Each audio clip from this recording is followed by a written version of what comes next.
Hello again, and welcome back to the Slow Flowers Podcast with Deborah Prinzing, episode 474. This is the weekly podcast about American flowers and the people who grow and design with them.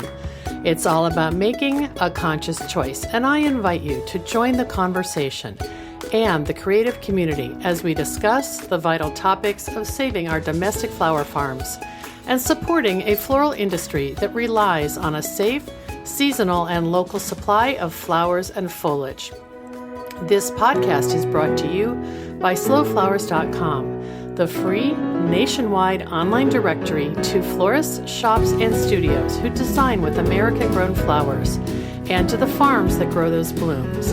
It's the conscious choice for buying and sending flowers. And thank you to Florist Review Magazine. I'm delighted to serve as contributing editor for Slow Flowers Journal, found in the pages of Florist Review. Read our stories at slowflowersjournal.com. Our first sponsor thanks goes to the Seattle Wholesale Growers Market, a farmer-owned cooperative committed to providing the very best the Pacific Northwest has to offer in cut flowers, foliage, and plants. The Growers Market's mission is to foster a vibrant marketplace that sustains local flower farms and provides top-quality products and services to the local floral industry. Visit them at seattlewholesalegrowersmarket.com. Before we get started, I have a fabulous giveaway for listeners of the Slow Flowers podcast. I've been invited to present at the 2020 TILTH Conference, which will be virtual this year, taking place November 9th and 10th. I've waived my honorarium in exchange for having one free registration to a Slow Flowers member for a giveaway. One of the benefits of turning an in-person organic farming conference into a virtual one means that you don't have to be Pacific Northwest based to enter. Listen for details at the end of this episode so you can enter the drawing. There's no denying that 2020 has been an insane year. I feel like the constant topics of conversation include resilience, reinvention, adaptation, innovation, not to mention pivoting or survival.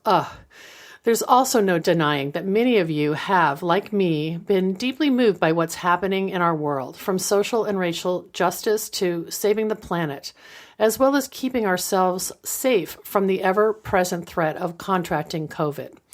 It has been so encouraging to hear from our guests throughout the past 7 months who have generously shared their personal stories about resilience, flower farmers, florists, designers, and everyone touched by the wedding and events industry.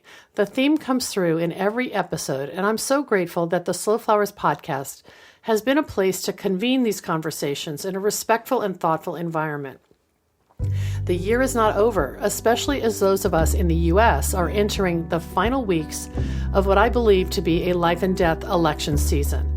Against the backdrop of taking action to change our world for a better place, I'm delighted to introduce you today to Stacy Brenner, flower farmer, nurse midwife, and candidate for Maine State Senate's 30th Congressional District. Stacy joined me last February in 2018 to discuss the theme of social entrepreneurship, and you can find the link to that episode in today's show notes at deborahprinzing.com. You'll want to hear that story. Here's more about Stacy, and I've excerpted this from her Stacy for Senate About page. Stacy Brenner is an organic farmer and small business owner who co-founded and now operates Broadturn Farm in Scarborough, Maine.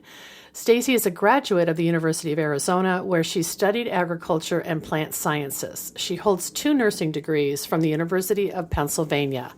She spent her early working career as a nurse midwife, tending to the births of hundreds of babies at Mercy Hospital in Portland.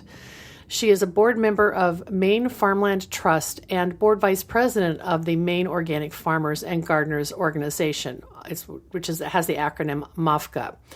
Raised in a working-class suburb in New Jersey, Stacy spent her childhood romanticizing country life. When she wasn't watching reruns of Little House on the Prairie, Stacy would escape the suburban chem lawns of her neighborhood to explore the wooded edges of the development with her brother. She always wanted to be a farmer. Like so many other folks from away, which is a Maine term for people not born there, she was drawn to the state of Maine by its verdant landscapes, its supportive business climate, its thriving agricultural network, and the amazing hardworking people she met. In 2002, Stacy, her 5-year-old daughter Emma, and her husband John Bliss moved to Maine to become first-generation farmers. They entered the MAFCA Farmer Journey Person program, which was designed to support new entry growers. And they taught themselves how to be farmers. In 2006, Stacy and John opened Broad Turn Farm, which produces cut flowers and organic vegetables, hosts weddings, and runs a summer day camp focused on connecting youth with sustainable agriculture. Now employing 30 people at the height of the season, the farm is a thriving example of economic development on farmland protected with an agricultural easement funded in part by the Land for Maine's Future program. I've been watching along on social media as Stacy's campaign for Maine State Senate has gained traction with amazing endorsements from a diverse group of supporters, including the Sierra Club, Maine Conservation Growers, Maine Education Association, several unions, Emily's List, Equality Maine, Planned Parenthood, and other groups. What follows is a fascinating discussion that, to me, at its core, asks the question, what can one person do to make the world a safer, more equitable, inclusive, and healthy place for all? Stacy's path may not be your path, but I know you'll be inspired by the way she and John have chosen to operate Broad Turn Farm with a mission-focused approach that reflects their values. Let's jump right in and get started.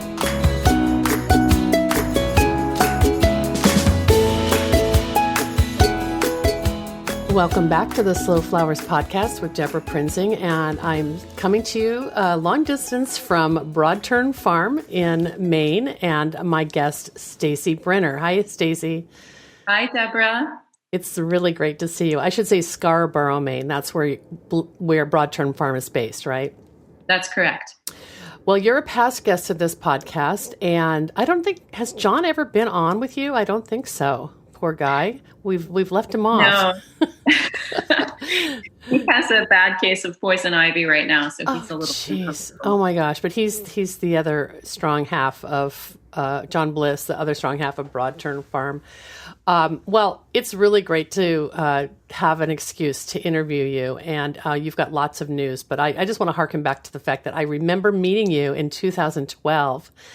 When the ASCFG conference was in Tacoma, Washington. And I just remember talking to you in a barn where there was a dinner up in Skagit Valley and realizing one of my good friends was a customer of yours, Sherry Shambaugh. So, it's just like, I feel like I've, got an old friend talking to you. I can't believe that was 8 years ago, Stacy. I know. Oh my goodness. So at that time in 2012, how old was Broad Turn Farm? Like, when did you start? And like, you're kind of in the mature farm camp right now, right? And I don't mean old. I mean, your farm is older. Right. We moved to Maine in 2001 to start farming, and we landed after a few roles in other places at Broad Turn Farm in 2006. Okay. Oh, wow. So you'd already, and how did flowers factor into your mix? Have you always just done flowers, or were you diversified in other ways?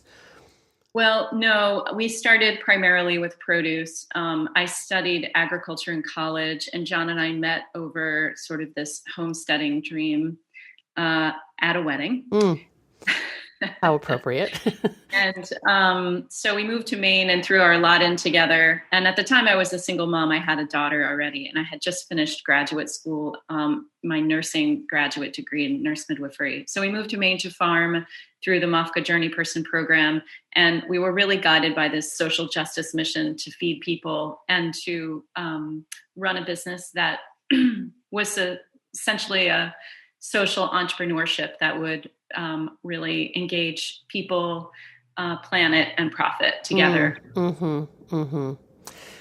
Yeah, I mean, that makes really, and I said this in the email I sent to you, like, you're a pioneer. You were, kind of modeling this before it was, I don't know, the newest wave of lifestyle, choices for people. It's great that it's attracting so many people. The land and the idea of farming and regenerative agriculture is attracting so much attention right now, but this was something that was kind of a personal mission for you and John early on.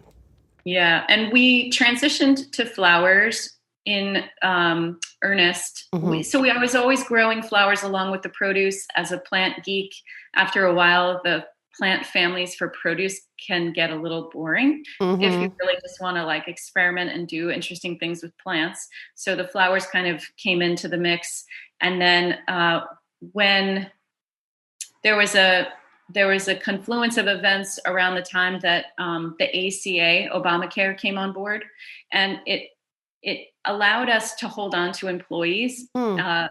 who were over the age of 27 and wanted to make farming a bigger player in their life and have a career working with us together. So we ended up creating this sort of leadership team at the farm with our crew. And the Affordable Care Act had a major role in allowing that to happen, because up until that point, we would lose people for the need to find a job that had employer-based healthcare. Mm-hmm. And unfortunately, agriculture at the scale to which we're working just does not provide enough.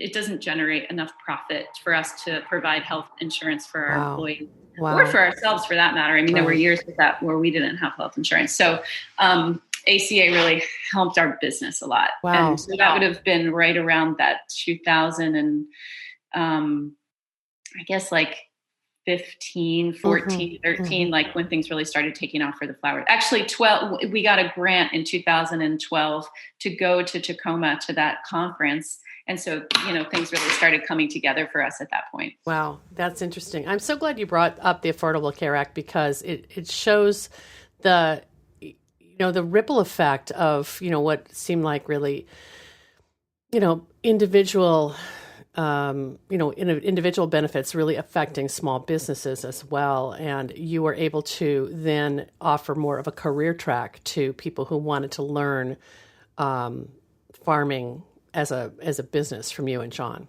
Mm-hmm. And stick around and grow with us. Right. And over the years, also Broad Turn Farm became an event venue. I think that last time you and I spoke, it was about the business of weddings. I think maybe for an article that ran on Johnny's newsletter. I'm not sure. Oh, right. But can you talk a little bit about that? And COVID has obviously changed everything, so we'll get to that. But how had you integrated, flowers and the farm into, creating another revenue stream for weddings? Yeah. So we started hosting weddings at the last farm that we were at. On a whim, someone approached us and asked, two men actually approached us and asked if we would host their wedding. And it was a blast. And then we did a few more, and then we had our own wedding. And it just kind of took off from there. And so when we moved here in 2006, it just sort of rolled in with us as part of our business plan. And the goal has always been to have the opportunity to provide people with a space where they can have a farm centered, farm-driven wedding experience, from the food to the flowers to the atmosphere. It's very experiential for folks, and I think what it does for a lot of our clients is they, as a young couple, they have this value set that they want to profess to their families about what they believe in and what they care about and how important climate change is for them. And so choosing this space as a venue for them and all that goes with it, I think provides a really meaningful and valuable values-based experience for them. Right. Wow. So that's been fun. And the flowers are, it's just so fun to do flowers here at the farm because we don't have to pack them and go anywhere. So we can do like a little bit wilder, a little bit more crazy stuff. And that's so neat. Wow. Yeah. Do you work with caterers, or like where you said that some of the food is actually from Broad Turn Farm as well? Yeah, so we still produce food, and we work with a group of caterers who are committed to creating menus that are farm-driven and farm-driven cuisine, and that are local and seasonal, and can really showcase what we're producing. We're in the early stages. We have the drawings and the space kind of carved out for a new kitchen space that we're going to use to try to transition the food to have a little more control over it. So we're going to start putting our feelers out for a chef who wants to create a food program here. Yeah, that would be really wonderful too. And your comment about wanting to control things, it makes me think of when we did talk about weddings. You had like a really strong, kind of rule that you shared with me about, even the fact that what type of dishes people could use, because people wanted to do compostable utensils and plates, and you were kind of saying, Deborah, that they simply don't compost, and we're stuck with them. Or what is the rule actually? So it's a zero waste policy. So we, it's kind of pack it in, pack it out. The idea being that, over the years, we would see people have these little miniature water bottles for every guest at the ceremony, and every guest would take a sip. And then, there's all these water bottles all over the hayfield at the end of the ceremony that we're cleaning up. And it just started to get pretty heartbreaking. Yeah. And so we just decided that across the board, we could do this and people could have a fantastic day and their guests could be very comfortable and there could be a much lower amount of waste at the end of the experience. Right. So we started to move towards the policy that everybody needs to rent all of that glassware and plateware and everything. So it comes in and it goes out and it gets washed and it gets reused. Yeah, and actually, in a way, having a policy then is sort of gives you such clarity for all the people who are begging for alternative ideas, because the labor of cleanup isn't necessarily you can't predict what that waste is going to be otherwise, and you and your crew are spending hours just recovering from an event. So yeah, and I mean we go to the transfer station with garbage, and it's just. Like, you just don't want to show up. I get very self-conscious. Like, I don't want to be. You're like, it's not me. It was the bride. Right. Well, talking about weddings makes me want to ask you, what happened with COVID this year? Did you have a lot of events on the books? And how have you responded to that? Yeah, it was pretty devastating for our little event, the event side of our business where we host things. Everything was canceled. And our governor mandated that events needed to be outdoors and no more than 50 people. And that's been extended now to 100 people. But all of the things we had on the books were larger than that. So everybody but one person was scheduled to 2021. Mm-hmm. So we moved them all over. And many of them came around to the farm or to other places nearby to have small, intimate ceremonies with family and friends, just for the actual getting married wedding part. So were you able to host some of those mini monies? Is that what they're called? Yeah. So we let people come and use the space, who had already had planned on being here. And there was a sunrise wedding that was really gorgeous. And then there were a few sunset weddings. But it was just nice to be able to still play a part this year. And then again, hopefully next year as well in their celebration. So, but that was a bit of a hit. Well, because yes, they're all being rescheduled, but they're taking dates that you could have had new bookings for 2021. I'm hearing this from a lot of people. Yeah, that's right. So you definitely end up with a revenue loss in there. How did, were you working in healthcare because I know that you've had some off-farm commitments working in midwifery. Tell me about how that factored in, and did COVID change things for you on the healthcare side? Yeah, so it's been a little while since I have been actively engaged as a healthcare provider. I volunteer at a free clinic as a nurse midwife doing well woman exams for a number of years, but I've been out of full scope practice for about a decade. I left in order to actually get this business rolling. Okay, good. So my daughter works at the local hospital as a RN on the labor and delivery and postpartum floor at Mercy Hospital birthplace. So I call, and I still have a bunch of friends there. And so when COVID hit, I was panicking about what could I do to be helpful?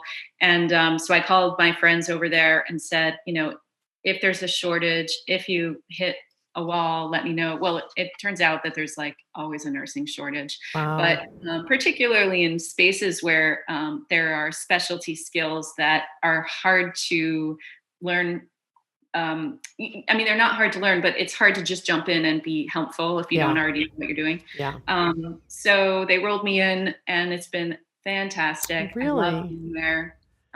It's work that I really enjoy, but to go, like, when you're a business owner and then you do this other thing where you just go in and you just do the work, and I go in, I get the babies on breast, I get them nursing, I make moms comfortable, and that's punch in, punch out. It's great.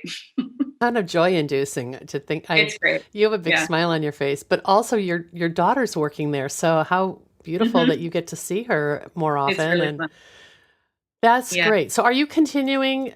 Will that continue, or how is that fitting into your other big news that I wanted to talk Oh yeah. about? Well, it's pretty. I have a per diem position, so I'm there about once a week, Got and it. then once in a while, they won't.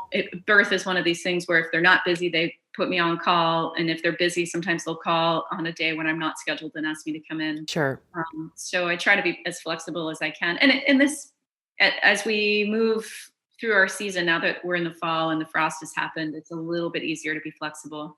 Yeah. So I'm hoping to stay there through the winter. And the reality is, we, as a family, we need the money. Right. Right. I mean, the fact that you have this skill set that you could kind of reactivate in exchange for, a paycheck is a blessing. It's amazing. Yeah. Um, That feeling you had in March yeah. when, I mean, it was just this sense of I have to do something that feels useful. And for whatever reason, at that moment, flowers and weddings did not feel like the most useful Well, my time. yeah, I mean, the whole atmosphere of COVID was threatening flowers and weddings, and Yeah. yet the Yeah. healthcare, demands were certainly. I mean, that's wonderful. And I was just thinking, bringing babies into the world, and the fact what you made a comment about, the schedule, like you can't predict when a baby's going to be born. It's very similar to farming in a way Oh, where sure. these variables are out of your control, and Yes. your personality, just if you can roll with it, like you're well suited to be in a hospital helping babies be, or what is it, a birthing center, I guess. It's a hospital. Oh, okay. Yeah. Yeah. Mhm. So I started seeing posts on social media, probably Facebook, about Stacy Brenner running for Maine State Senate. Whoop, whoop. Blew my mind, and yet I was like, of course, let's get a competent woman to fix things. So, can we talk about this? I mean, this is fascinating. When did you decide this, and how did you make this all happen in this year against this whole backdrop we've just discussed? Yeah. So in December, a friend of mine who is a Maine senator, who actually it's okay that I say this despite HIPAA, because I've heard her say it out loud, but I was her midwife when she had her baby. Uh-huh. And, Wow. and we've been business friends and friends since. But she came knocking one day and said, "We need someone from your district who's progressive to run for the Democratic seat. Would you consider it?" And I was like, no. And then I'm like, "You really don't have anybody else?" Like looking around, there's nobody else. And she just felt like having particularly a progressive voice in agriculture on the agricultural committee would be valuable. And then also having a healthcare provider in the healthcare committee would be valuable as well. So we gave it we knocked it around a lot as a family. And like, I don't know how rebellious you were as a kid, but I call my parents and my mom says, "You should do it." And my dad says, "Oh, you don't want to do that." And I was like, "Okay, I'm doing it." Okay, I'm going to be contrarian. Yeah. Well, he probably said don't run for other reasons, like Oh, yeah. Yeah. protective parental reasons. Yes, of Wow. course. Wow. Yeah. Is it so your friend who's a senator who came to you, it must be in a different district then?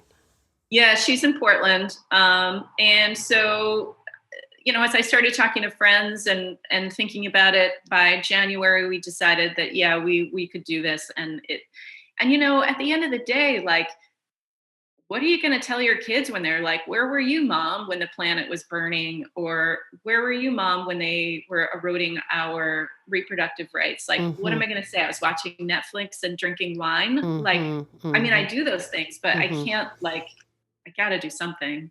I mean, after 2016, I was reeling. We were in Michigan.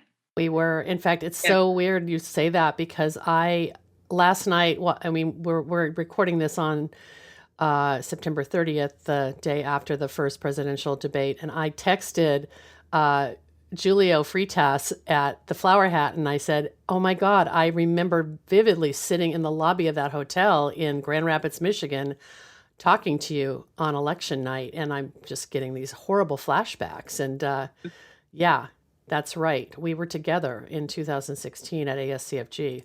Yeah, I was in a hotel room watching the returns with a handful of flower growers, Three Porch and Gretel and Steve, and Bailey Hale was in there, and we were dumb. We didn't know what to do with the information. We were all just dumbfounded. We're still trying to process that. Yeah. I remember, well, I don't know, we can just talk about this on the podcast. It's my podcast. I can say whatever I want, but it was so that we were, okay, Michigan's on Eastern time. Okay. So I go into my hotel room at like 11 p.m. Eastern time. I call Bruce in Seattle, my husband, at 8 o'clock, and the polls had barely just closed in Seattle, and I'm sobbing, and I'm like, how could this happen? And he, my husband's Black. He has a completely different worldview from his,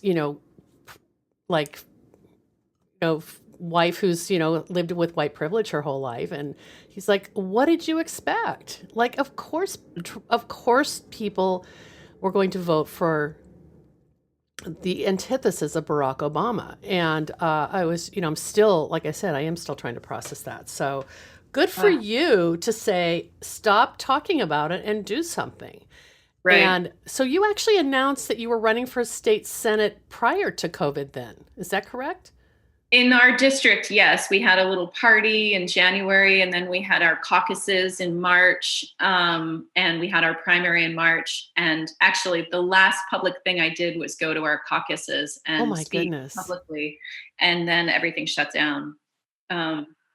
Was that early? So the caucuses determined who the Democratic nominee is for the position, right? Well, so it used to work that way, but then we transitioned from a caucus to a primary where we vote now. But I didn't, luckily I didn't have a primary opponent for the Democratic seat, which, I mean, some would say that's good, and some would say it's nice to have the choice. Yeah. But I guess all they have now is me.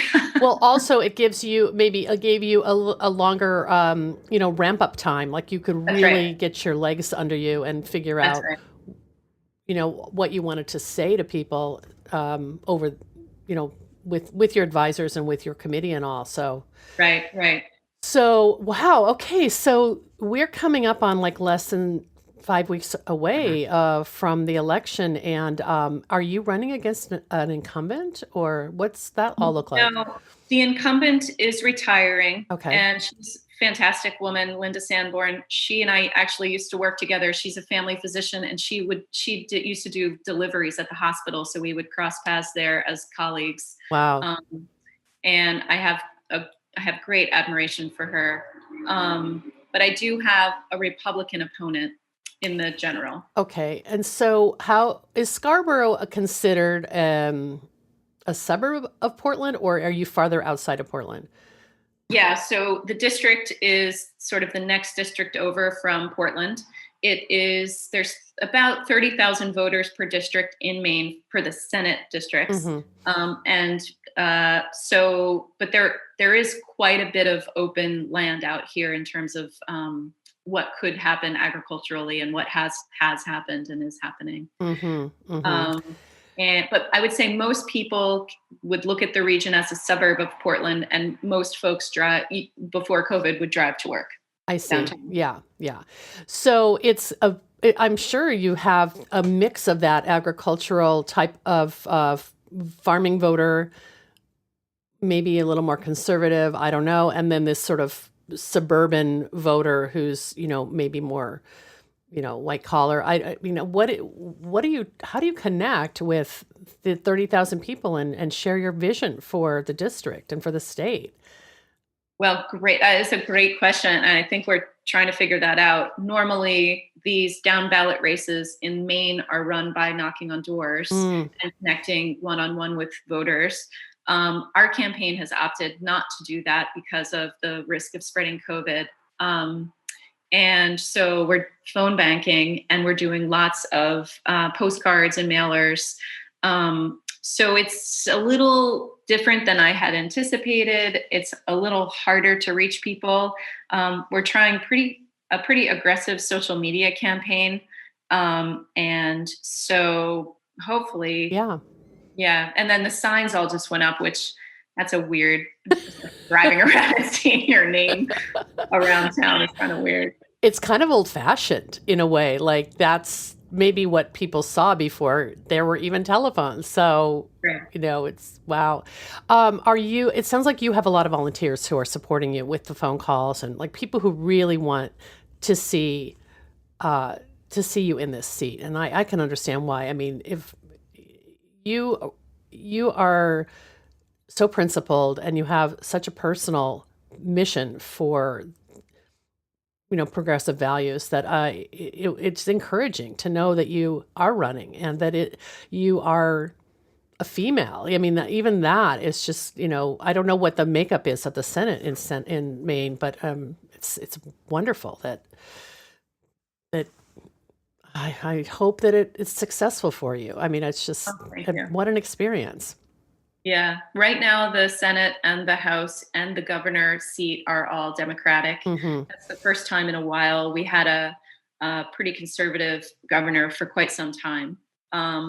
And so it's pretty, I think, crucial that we hold on to that majority at the state level, especially depending on what happens on the federal level. Right. Particularly around that Supreme Court nominee. We're looking down the barrel of needing to make sure that access to healthcare, access to reproductive healthcare, civil rights, all the issues that surround Black Lives Matter and equity and equality and racial justice, all those things we may end up seeing play out at the state level.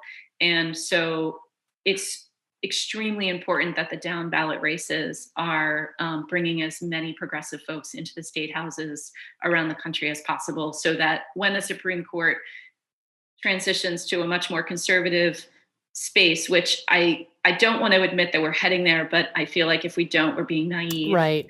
At this point. So we just really need to be thoughtful about being ready to protect those rights on the state level.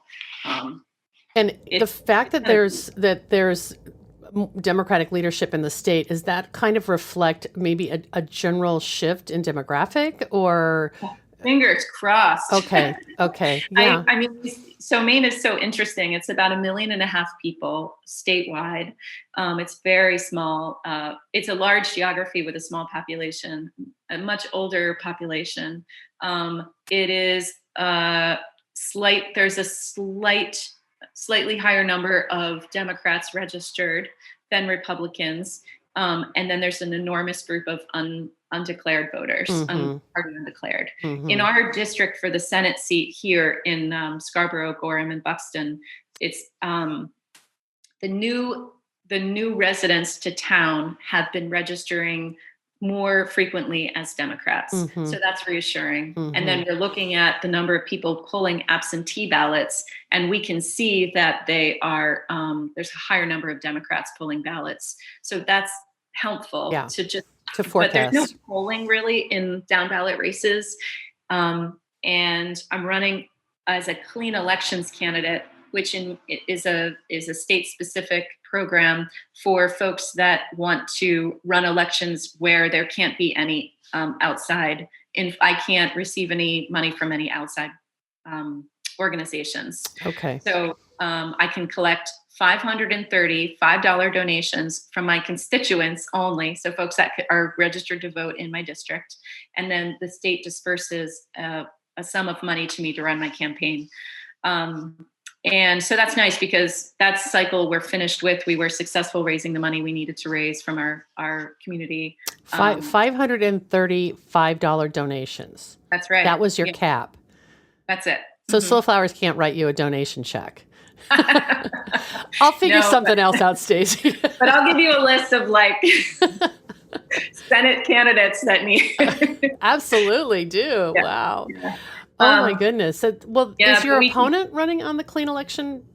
Interestingly, she is, which is unusual. Okay. Most Republicans in the state do not choose the clean elections program. And she's had a little trouble reaching her goals. So we'll see what ends up happening. Okay. The deadline is the middle of October. So okay. Wow. So you're running against it's nice to have it over and done with, because then you have all the money to work with and you can get all your ad buys in and your mailers out. And because the state gives you a grant or a stipend or whatever once you hit your cap. That's correct. Wow. Yeah. That's amazing. Yeah. Well, then how can the Slow Flowers community help you? I mean, especially because most of the people listening to this do not live in your district and do not even live in the state. Well, I thought you'd never ask. So we're on social media, Stacy for Maine, Stacy for Senate on Facebook and Instagram. So if you want to follow I'll share those. Yeah. I'll put those in the show notes. Yeah, always sharing posts and things like that is helpful. And then we have a website, stacyformainesenate.com. And if you have any time in your schedule that you would be willing to make phone calls in the district for us, we could use all the hands calling folks from now until Election Day. Okay. And we kind of help you with that list and how it all works. We can walk you through it. So you give a volunteer a list of names and phone numbers and a little bit of a script and just... That's correct. I mean, I think... Good old-fashioned phone banking. Yeah, seriously. I mean, I think that people in the flower industry could speak very confidently about your commitment to sustainability and, to preserving agriculture as an economic engine. I mean, those things, even not being in the state, I feel like I could, confidently talk about that. So I know others would be able to as well. Oh, thanks for that. Wow. So just people can reach out to you through your website. I looked at your website and I kept looking for a donate button and I didn't see it, but there was a volunteer button. There was a volunteer or contact us button. Yeah, the donate button's gone. Oh, Stacy, I'm just so honored. It's an honor to talk to you and just to see that you're walking the talk and just your comment about what do you say to your children is something I've also, especially in my family, thought a lot about in context of, anti-racism work and social justice. And I have a young 20-something child living at home right now, and we're having a lot of those conversations about what can you say you did, and it's sobering and important, and we need that generation to be looking at us and asking us to walk the talk too. So totally, we've had so many conversations since the George Floyd murder and the uprisings in the streets, and with our crew, with my immediate family, with our extended family. And we've started to extend it out into the larger flowering community and farming community in Maine. There's some great leaders that are keeping the conversation going and keeping us all thinking. We've personally been doing a lot of reading and listening. And we're hoping to have our Flowering in the North conference in the winter have a specific focus on diversity, equity, and inclusion. Good. So we're looking forward to seeing that come together. And obviously that'll be a web-based experience, but in some ways, maybe that will have the capacity for more inclusion. I'd love to support you on that. You were you're really the driver behind that Flowering in the North conference, or part of you and a few other people, right?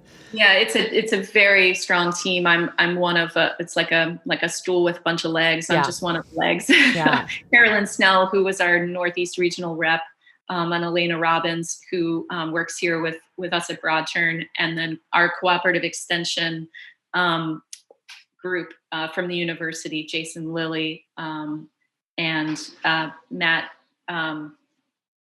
Matt Wallhead, have together, the group of us have put this event on for the last few years. I know, I've been wanting to attend. So you had that conference a couple years in a row, and then for 2020, wasn't it more of a retreat or something? It was a slightly different format. Yeah. So as organizers, I think we were fried. Yeah. With big conference format, and so I had been to Stone Barns for a very small, intimate, social agriculturalists who are transitioning to thinking of themselves as social entrepreneurs. It was like a week-long program, and it was extremely valuable for me. And everyone who was there has only been able to say the most exciting things about that experience. So we wanted to try to find a way to take that kind of intimate experience into Flowering in the North. So we went to the furthest you can go in Maine, to this Appalachian Mountain Club Lodge called Meadowissla, and there were 30 farmers there, and you needed to have had a couple years under your belt and be at least in a management role in your operation. And when we work with cooperative extension, we need to prioritize Maine growers, but then we extended it out into the New England and then the northern region. So that was really fun. We had a great time. It was lots of deep conversation, and a lot less about specifics around growing flowers and a lot more about how do we keep doing this, and how do we stay connected as a community and united as a group of colleagues. You use the term social entrepreneur. Could you just kind of define that? Because I think that's going to be a word for 2021. Along with many other terms, but I'd just love to get your, paraphrase of what that really means. Right. Excellent question. So the idea that your business, if it's going to be solvent, it has to make money, but it doesn't have to make money at the expense of people, workers, customers, or at the expense of the planet. So can your practices within your business be regenerative and give back? And can your practices with regard to workers and consumers provide a product that's clean and healthy, and then provide a workspace that is that for your workers feels like a valuable way to spend their time, where they're compensated fairly for the work that they do, where they feel safe when they're at work, physically, emotionally, and needs are met. So that's essentially the root of it.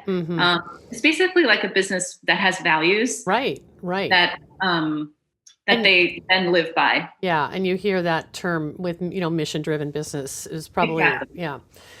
Wow, that's great. So now for 2021, the plan is that maybe there'll be more of a conference style structure, but it'll be virtual. Yeah, so I'm not sure if you've had this fun experience yet of being in a Zoom where you do the breakouts. Oh, yeah. We've been doing that with the Slow Flowers virtual meetups. And great. Sometimes they are really excellent, and sometimes they're very confusing. But I know the tool. So that's how you're going to break out. Yeah, and I think topics.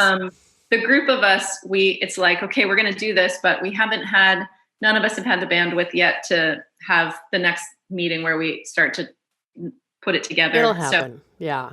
It'll coming. happen. Give a shout if you need help. Thank you. And you've got to get through the election day. So That's right. Stacy, I really have enjoyed this conversation, and wow, so much going on. Thanks for your suggestions on how people can help and support. I hope that a few listeners take you up on that and work the phones. I mean, from the comfort of your yoga pants and your sofa, you could be changing the landscape in a district that really needs Stacy Brenner as its senator.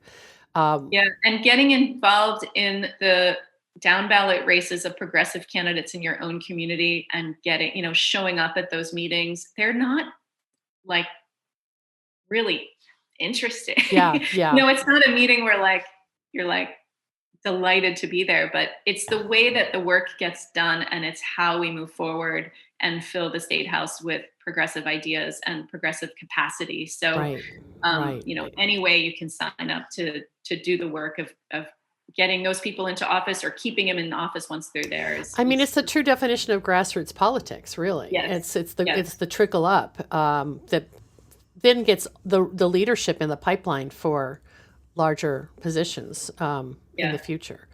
Wow. If we're going to evaluate police contracts, for example, that all happens from the state legislature. So, if you want that to happen, then you need to put people in there that are willing to do that work. Wow. Okay. Wow. This has been a good civics lesson. And we talked a little bit about flowers, but I have to tell you. I love flowers. Yeah. No, I had, we have a former Slow Flowers member in Austin, Texas, who is just recently I had her on the podcast. She is now the only Black female member of Austin City Council. And when and she's not even in flowers anymore at all, but I wanted to have this conversation about what are you doing and how did you move into this? And so I actually mentioned you on the podcast and said, there's sort of this pattern of women from the floral industry moving into politics. And I'll send you a link to that because it was pretty fun. Awesome. Thank you for that. Yeah. Okay. Well, I'm going to let you go. I know it's day on the farm, and I wish you so much, just a clear path to victory. And I will do a recap and maybe after the election and let everybody know what happened. So awesome. Yeah. Thank you. Thank you Big so much, hug Stacy. to you. Yeah, you bet. This has been wonderful. And we'll have all of Stacy's coordinates and details and maybe some photos from Broadturn Farm. I have some to share, and we'll let people see those in the show notes at deborahprinzing.com. So thank you so much, Stacy. Don't forget to vote. Absolutely. That we need to have that be the in the headline of this, or in the title of this episode, vote for Stacy and everyone. Yeah. Thank you so much, Stacy. Thank you for having me.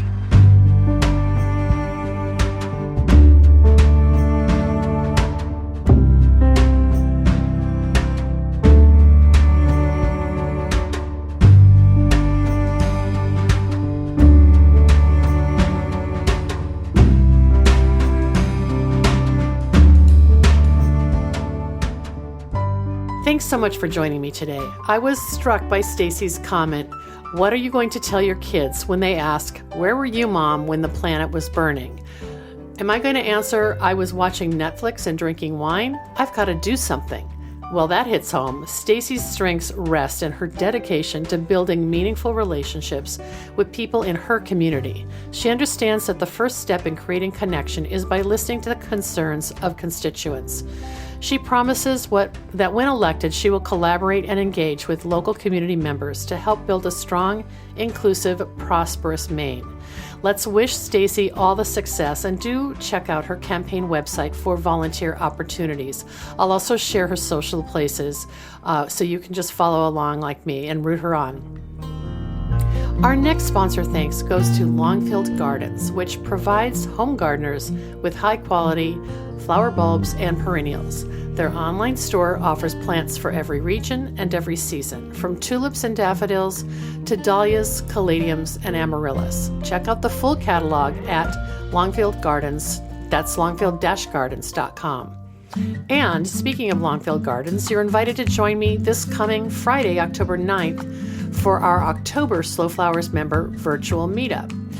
We started the virtual meetups on a weekly basis during the early days of COVID in late March. After 8 consecutive weeks of gathering with our community and hearing from special speakers, which continued through the end of May, we shifted to a monthly meetup schedule, meeting on the second Friday of each month. This week, join me at 9 a.m. Pacific, noon Eastern on Zoom. You can find the link to join in our show notes at deborahprinzing.com. The link is also in our Instagram profile at MySlowFlowers, which makes it easy to join from your phone if you'd like. The topic is fall bulb planting. Yeah, and I couldn't be happier that it's nearly time. My special guests include Slow Flowers member Alicia Schweedy of Flirty Fleurs and Kath LaLiberte of Longfield Gardens, a Slow Flowers sponsor. They're doing a fun collaboration, and I know it will appeal to growers and designers alike. Bring your bulb selection, planting, and design questions to the community. I've heard that we might be sharing some bulb collections as our giveaways, so you won't want to miss that chance if you join us. And speaking of gifts, did you see the beautiful etched Slow Flowers Society botanical bookmark that we're sending to each of you who responds to our 2021 member survey? You can check out a photo of that in today's show notes, and you can find a link to the survey. I hope you take a moment to click on the survey. We are eager to glean insights and input from you to help shape the coming year's themes and programs for Slow Flowers. All respondents who complete the survey and who share their contact information with us will not only receive the bookmark, but you'll be entered into a drawing for a full registration to the 2021 Slow Flowers Summit, valued at $599. It's exciting, and you can find all the details in today's show notes at deborahprinzing.com. The Slow Flowers podcast has been downloaded more than 647,000 times by listeners like you. Thank you for listening, commenting, and sharing. It means so much. As our movement gains more supporters and more passionate participants who believe in the importance of the American cut flower industry, the momentum is contagious. I know you feel it too. I value your support and invite you to show your thanks with a donation to support my ongoing advocacy, education, and outreach activities. You can find the donate button in the column to the right at deborahprinzing.com. Our final sponsor thanks goes to Rooted Farmers. Rooted Farmers works exclusively with local growers to put the highest quality specialty cut flowers in floral customers' hands. When you partner with Rooted Farmers, you are investing in your community, and you can expect a commitment to excellence in return. Learn more at rootedfarmers.com. And now, all about the giveaway. The 2020 Tilth Conference is produced by Tilth Alliance, comprised of Seattle Tilth, Tilth Producers, and Cascade Harvest Coalition. The theme is Challenging the Status Quo Together, with 2 days of presentations tailored to farmers, food system professionals, researchers, and educators who have the opportunity to learn from one another and share best practices. I'll be presenting along with some amazing speakers, including keynotes from Chris Newman, co-founder of Sylvan Aqua Farms in Virginia's Chesapeake watershed. He's a farmer and a member of the Choctaw Band of Piscataway Indians. And I'm excited also to hear from Dr. Kathleen Merrigan, former Assistant Secretary of Agriculture in the Obama administration, who I had a chance to meet with a few years ago.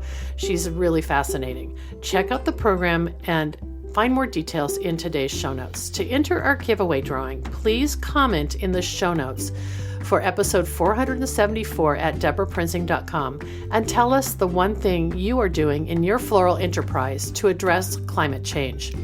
I'll do a drawing of all those who comment this Sunday, October 11th at midnight Pacific time, and we'll announce the winner in next week's episode. The value of this registration is $150. I'm Deborah Prinzing, host and producer of the Slow Flowers podcast. Next week, you're invited to join me in putting more American-grown flowers on the table, one vase at a time. And if you like what you hear, please consider logging onto iTunes and posting a listener review.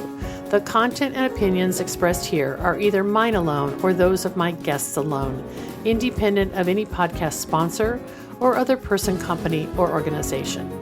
The Slow Flowers podcast is engineered and edited by Andrew Brennan. Learn more about his work at soundbodymovement.com.